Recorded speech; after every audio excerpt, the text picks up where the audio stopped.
The South African Human Rights Commission has conducted a site inspection at Charlotte Maxeke Academic Hospital. The commission was following up on reports of shortages of radiation oncologists, the breakdown of cancer treatment machines and delays in the provision of healthcare services. It's also trying to establish if the institution is offering quality healthcare. Well, Gauteng Provincial Manager Buang Jones joins us now.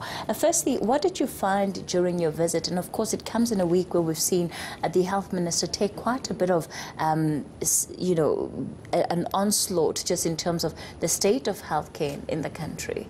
Yeah, this week coincides with the celebration of Cancer Week, or amplifying awareness around cancer-related illnesses.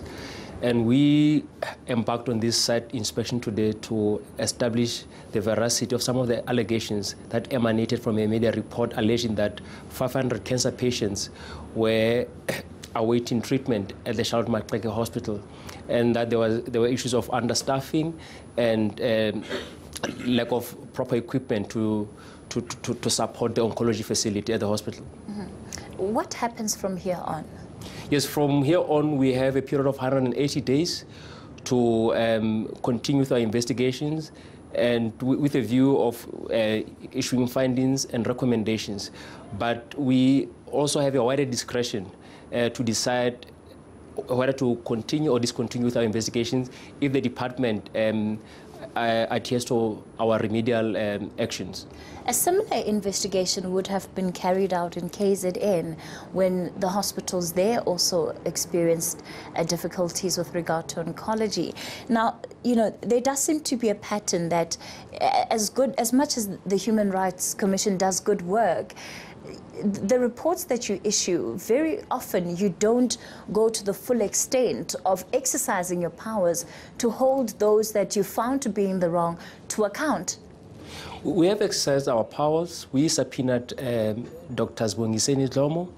We are due to hold an inquiry next week to look into the recent violent protests by members of labor unions at the Charlotte Maxeke Hospital. We, of course, are enjoined in terms of the Constitution to support constitutional democracy. And of course, we, in the process of getting answers from government, we have to also advise government.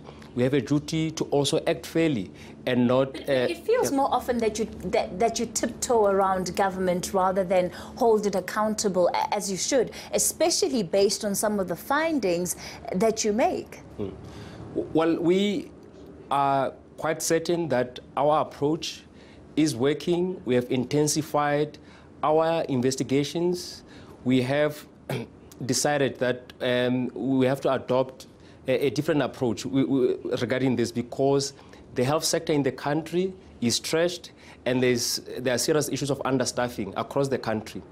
And our chairperson has already had several engagements with the minister to register some of our concerns and to also try, to find ways we could resolve, because we are looking for actionable solutions. But how long would that process? So if, for example, we take the oncology crisis that we had in KZN, did you engage the minister at all? What was the result of that engagement? And to the extent that we're seeing that similar crisis in Gauteng today, what are you hoping your engagements this time around will do? Yeah, firstly, I must dispel the notion that the situation in Gauteng is similar to the situation in KwaZulu-Natal. The oncology facilities in Gauteng are not in dire straits. There are concerns, but in terms of provision of treatment to cancer patients, Gauteng cannot be compared to KZN. But we are going to have a national dialogue in due course to find a multifaceted approach to all these issues that are facing the health sector in the country. So when do you ring the alarm bell then? Do you ring the alarm bell when everything is absolutely in tatters? Or does the mere fact that you now are possibly going to be embarking on an investigation, is that not enough? Look, if you look at the functions and powers of the commission, they spell out clearly what is our role and mandate. Our role and mandate is to investigate human rights violations and to make findings and recommendations to also secure appropriate redress for victims of human rights violations.